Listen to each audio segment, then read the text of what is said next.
Day one of NFL free agency is essentially in the books, and the Denver Broncos made definite steps forward, and our AFC West rivals, I think, took some major steps back. We're going to break all that down and so much more in this video. If you're new to this channel, my name is Ben. I break down all things Denver sports. I'm a diehard Broncos fan, taking us all the way through next season, and it helps me out a ton if you would like and subscribe and engage in the comment section. So let's break down what happened. My brother was on a cross-country flight, landed and texted my little family thread and was like, hey, so did the Broncos not do anything? I'm so bummed out. And that seems to be like the narrative. But if you truly look at it, I think with the little cap space that we had, the Broncos got better today. They really did. And I'm going to share why I think that is. So the first thing in the video I made right before I jetted off to basketball practice, I talked about signing Brandon Jones, safety who the Dolphins loved, who Vic Fangio loved, who really the last 8 games of the NFL season was one of the best free safeties out there. We're going to look at some film and some awesome things of him. I think that's a huge re-signing. PFF had him ranked higher than Justin Simmons, and I talked about how every single safety in our safety room added together, their salaries still barely equal what we were paying Justin Simmons. So we got younger, and I think that's a huge underrated signing right there. Then looking at this, when I hopped on just a couple hours ago, it looked like Will Lutz was going to the Jaguars, and I was crazy bummed out because I know Sean Payton stuck his neck out and got Will Lutz to come and join the Denver Broncos. And if you actually look at this, Will Lutz is one of the most accurate field goal kickers in the history of the Denver Broncos. So that is something that now that we have such parity in the NFL does an amazing job. The NBA is horrible. Like if you go and play the Chicago Bulls, you know you're going to win. Like there's just such a massive gap between the 1 and the 16 in the NBA. It's not even worth watching. And in the NFL, it's why we have that amazing saying, any given Sunday, and we have so many one-score games. So having a guy who was an 88% field goal kicker this year, amazing. And I think the fact is that if you throw out that first game with the Raiders where he'd barely even been on our team, he was used to kicking in a dome with the Saints, and then he comes to altitude and there's a lot to get used to, and he missed some key field goals there. And if you throw that out, he's like one of the most accurate field goal kickers in the entire NFL, not just in Broncos history.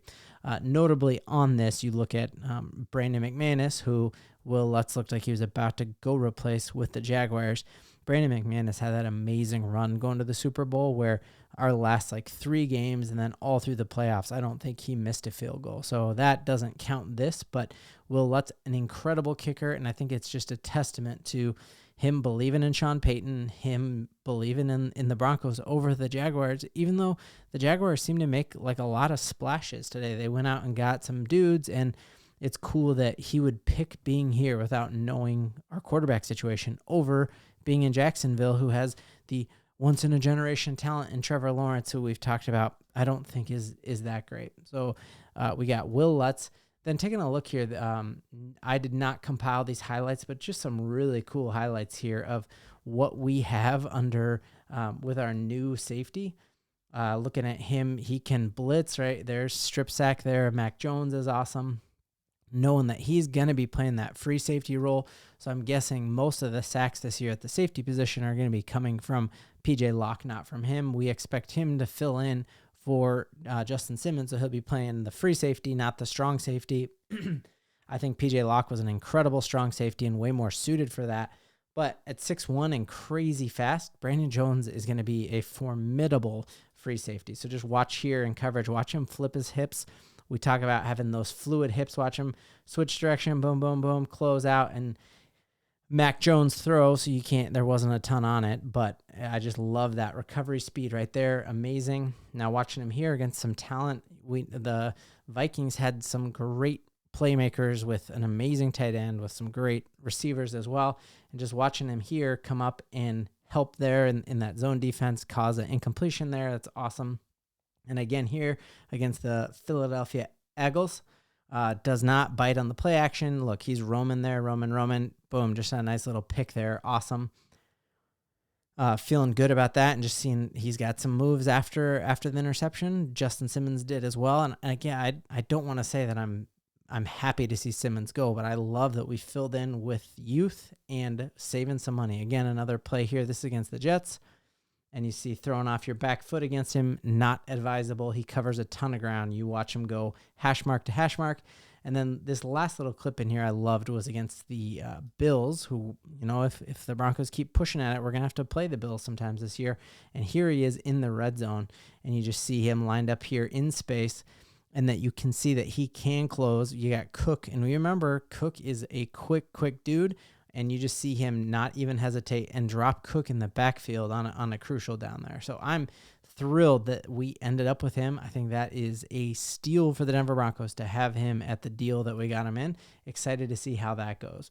Then I think, as I mentioned just the other day, it's huge that we got PJ Locke back. We've talked about what a character guy he is. I think Quinn Bailey, we saw how much guards were going for. The amount of money that the Rams alone dropped on guards today was, you want to just stay away from that.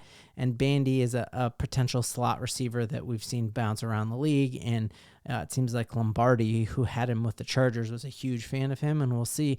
We haven't had a true slot receiver. Remember, we had Wes Welker, and then we had obviously Brandon Stokely. Could we have a revitalization of the slot position?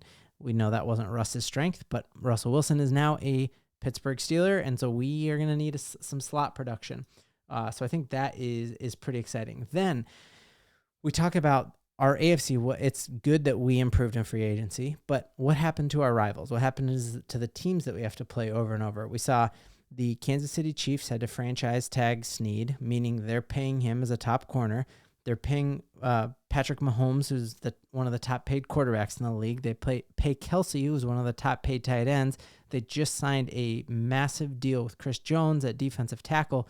So you just see a lot of money tied up in older positions, and that's a great thing. We saw how many teams pushing in the playoffs last year pushed for the playoffs with youth movement, and it's not an old man's league anymore, and that is a huge change since I was in high school and watching. So then other big things that happened, the one I was most excited about was that Josh Jacobs, I hated playing him with the Raiders. He was always hard to bring down, and he is out.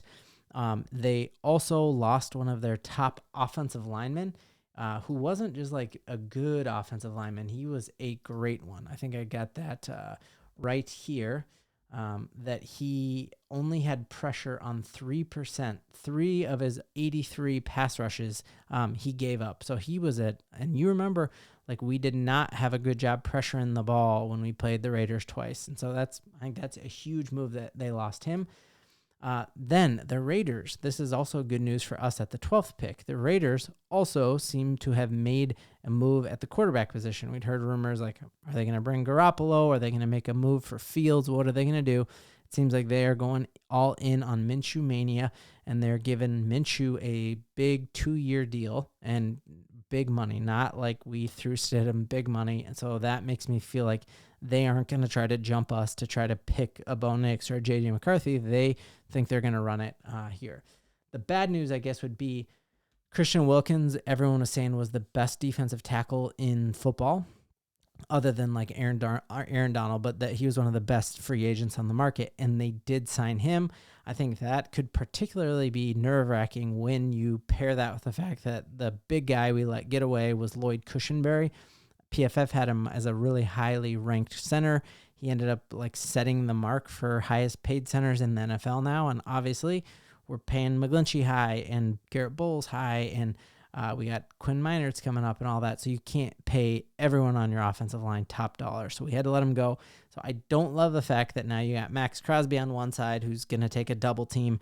And now you got a game wrecker in the middle of the field. But I just trust Sean Payton, like, run away from Crosby and keep it as far away from here as you can. And let's see what happens there. Overall, I think the Raiders took a step back just in losing a big offensive player, losing Jacobs. I think that's huge. Then looking at other moves in the AFC West that I think are very good for us is Austin Eckler. We remember a Colorado boy just like myself, and he left to the Washington Commanders. I think that is great news, and we know that the Chargers aren't almost as big of a cap problem as we are. They owe Bosa a lot of money. They owe Khalil Mack a lot of money. Herbert's getting up to get top dollar as well, and they got an aging receiver in Keenan Allen. I think all of that just is good news for the Broncos. They ended up bringing in Gus Edwards, I believe, from he was with Baltimore, so he had Jim Harbaugh steal from his brother John, and a running back a lot in the mold of a Josh Jacobs, just a bowling ball, kind of 250-pound dude, and so we'll need to be stout against the run, and you hope that we'll do that with PJ Locke in the box, and that kind of leads me to really the last kind of thing here is who are some dudes who we could still end up making a run at over the next couple days. And I think we need to figure out what's up with Josey Jewell. If not Josey Jewell, Patrick Queen, both of those guys are still on the board at the linebacker position. And then truly, could Danielle Hunter be a possibility? The biggest rumor coming into today was that the Rams were going to make a run at him, and the Rams spent so much money on offensive positions, offensive line positions to keep Stafford healthy, which is smart. They only have a few more years of Stafford probably, and if they want to make a run, they have to have a sure offensive line. But now that is off the board, could the Denver Broncos make a run at Danielle Hunter? Could we re-sign Josey Jewell, or could we grab Patrick Queen?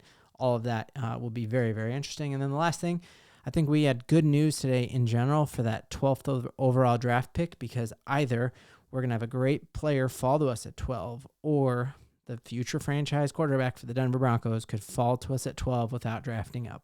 I've gone over so many times the hit rate on first-round quarterbacks.